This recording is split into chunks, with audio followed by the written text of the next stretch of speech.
और जब तक बच्चों हमें विश्वास नहीं होता कि परमात्मा कौन है। ध्यान देना इन वचनों पर, क्या करें गुरुदेव। बच्चों, जब तक हमें ये विश्वास नहीं होता है कि परमात्मा कौन है, तब तक हम दृढ़ नहीं हो सकते। ध्यान से सुनो। और जब तक बच्चों हमें विश्वास नहीं होता कि परमात्मा कौन है, इसका प्रमाण कहाँ है, कहाँ प्रूफ है, और हमारी आत्मा इस बात को नहीं स्वीकार कर लेती क्या सचमुच यही सत्य है, तब तक हम भक्ति भी करते रहते हैं और आत्मा अस्थिर रहती है, मन अस्थिर रहता है।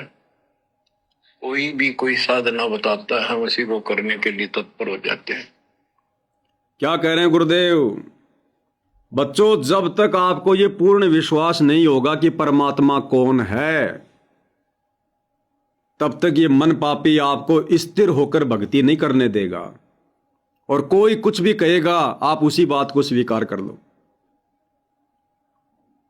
भाई और बहनों, आज सतलोक आश्रमों से जुड़े भाई बहनों को इस बात का नहीं पता कि परमात्मा कौन है।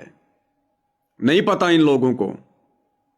इनको इतना तो पता है कि वेदों में प्रमाण है, कबीर साहिब भगवान हैं। वेदों में प्रमाण है, कबीर साहिब भगवान हैं।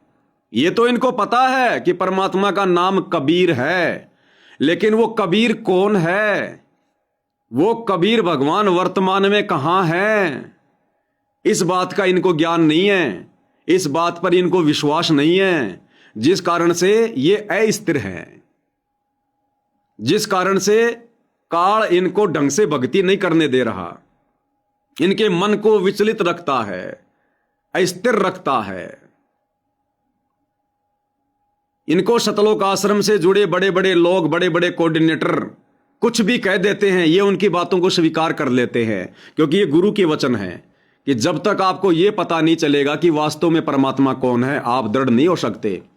और कोई कुछ भी आपको कहेगा, बहकाएगा, आप उनके बहकाव में आ जाओगे।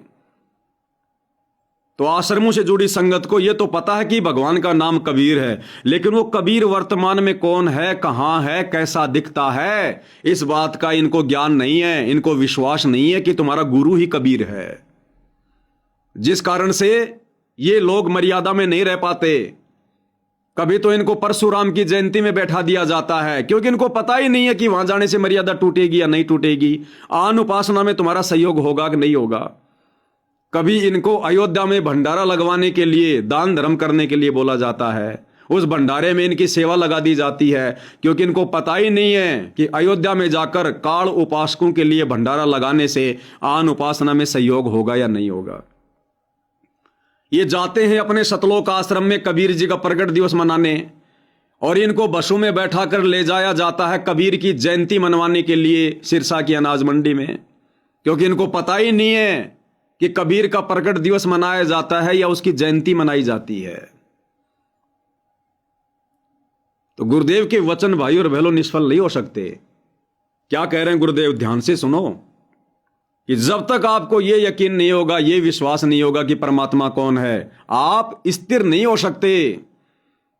और कोई आपको कोई भी साधना करवाएगा, साधना का मतलब आपकी मर्यादा तुड़वाएगा, आपको कुछ भी कह देगा कि गुरुजी का आदेश है चलो परशुराम की जयंती में, गुरुजी का आदेश है चलो जाट आरक्षण में, गुरुजी का आदेश है चलो अयोध्या में भंडारा लगाएंगे, गुरुजी का आदेश है चलो लोगों के मकान बनाएंगे, बेगार करेंगे।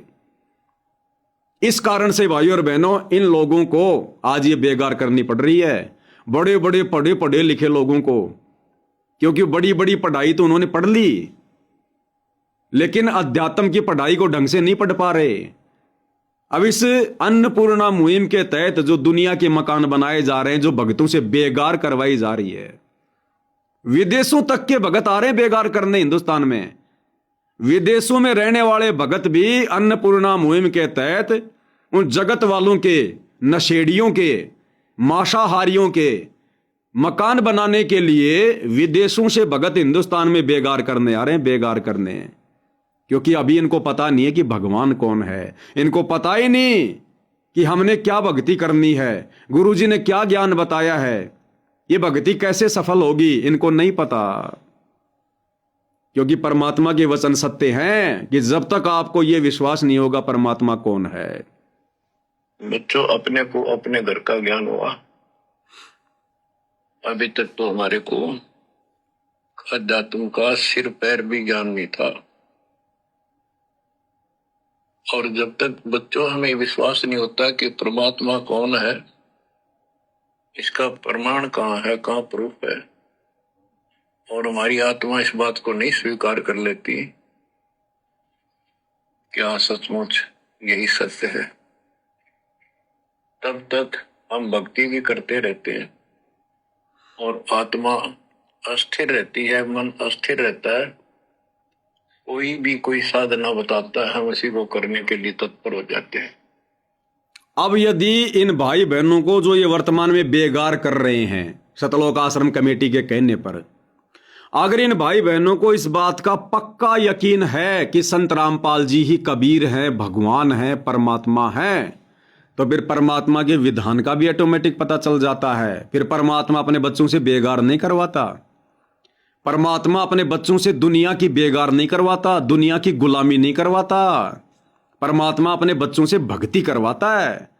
अरे गुरुदेव भगवान तो अपने भक्तों को भी ये आदेश देते हैं कि जो काम धंधा करने में तुम इतना समय पहले बर्बाद किया करते थे, अब तुमने उस काम धंधे को भी कम करना है और भक्ति को समय ज्यादा देना है। लेकिन इधर काल भगवान सतलोक आश्रम कमेटी के माध्यम से दुनिया के मकान बनवाने के लिए लोगों का कितना समय बर्बाद करवा रहा है। गुरुदेव भगवान तो खुद अपने भक्तों को आदेश देते हैं कि नाम रटत निर्धन बलो, टूटी घर की छान, वो सुंदर महल किस काम के जहां भक्ति नहीं भगवान। अरे जिस घर में भक्ति नहीं, भगवान का नाम नहीं, वो चाहे कितनी बड़ी कोठी क्यों ना है, वो बेकार है। और जो भगत है, भगवान की भक्ति कर रहा है, अगर उसकी टूटी फूटी झोपड़ी भी है तो भी कहते हो परमात्मा को प्यारा है, परमात्मा को प्रिय है। अब ये क्या कर रहे हैं? जो लोग भक्ति के निकट नहीं है, जो लोग नशा भी करते हैं, आन उपासना भी करते हैं, उन लोगों के मकान बनाने में देखो काल कैसे भक्तों का समय बर्बाद करवा रहा है, भक्तों की सांसें बर्बाद करवा रहा है। और इन नादानों को समझ में नहीं आ रही ये बात। क्यों? क्योंकि इनको अभी तक भगवान पहचान में नहीं आया। आप और हम सात संगति से जुड़े भाई बहनों को भगवान पहचान में आ गया कि सतगुरु रामपाल जी हैं वो भगवान, जिनका वैदिक नाम है कबीर। तो हम ये बेगार नहीं कर रहे, हमें पता कि भगवान यहां अपने बच्चों से बेगार करवाने नहीं आता, भगवान भक्ति करवाने आता है। तो ये अपने गुरु को नहीं पहचान पा रहे, जिस कारण से ये